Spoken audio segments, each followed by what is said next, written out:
Good evening, YouTubers. Rob here. Today I want to show you this, something I've made relatively cheaply, very cheaply. I'll show you how to do it.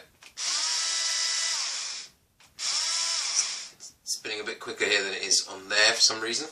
It's £2.99 for a pedal, and then it's some little drilly bits that you'll probably find knocking about in the cellar or your man drawer, if you're like me. This is a 532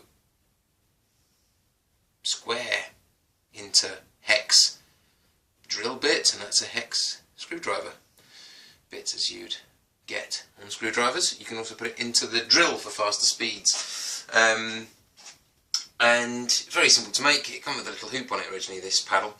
I just snapped that off, left a little bit of a raised line, found the right sized little bit that would squeeze on top nicely, glued it with some super glue, and then put the bit in and glued that as well. So you can make that in about 5 minutes, and you'll then realise it's probably a 5-minute waste of your life, as will this video be. So the reasons you might want to do this are threefold, and this happens after the boil.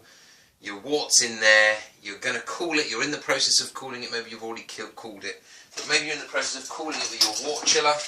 Here's one I made earlier. You can put this in here, do a bit of this, and that should improve the speed that it takes to chill that water down. It takes 35 minutes when I just put that in on its own, and everything's rather static and stationary.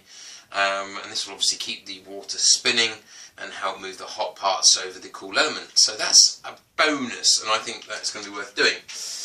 Secondly, it helps aerate the wort, which is good for the yeast because it likes oxygen, and it will introduce some of that before you put it into the fermenter. And now the downside, because I think a lot of people think that whirlpooling is good because it creates this little cone, and at the bottom obviously everything spins round, your hot break and all of your proteins, that kind of stuff that kind of looks like you're eating a Chinese soup. You ever go to a Chinese restaurant or Japanese, get a bento box, something like that, you can see this kind of lavary effect, and that's sort of proteins, the hot break proteins. Obviously you use Irish moss, things like that, to help drop that out to the bottom, and then you can obviously whirlpool it to collect it all in the middle in the cone.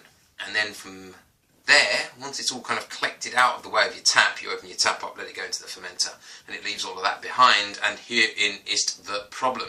According to some research I've been looking at, some videos and some links and forum things and brewlosophy, there's a couple of experiments there. It doesn't actually help you get clearer beer at the end. In fact, it makes it less clear. So all of that stuff, and a bit less flavoursome, I guess, as well, I think. So all of that, stuff there that you're trying to vigorously keep out by doing this, actually might be better off going into the fermenting bucket. Just throwing it out there. I would welcome your comments on this.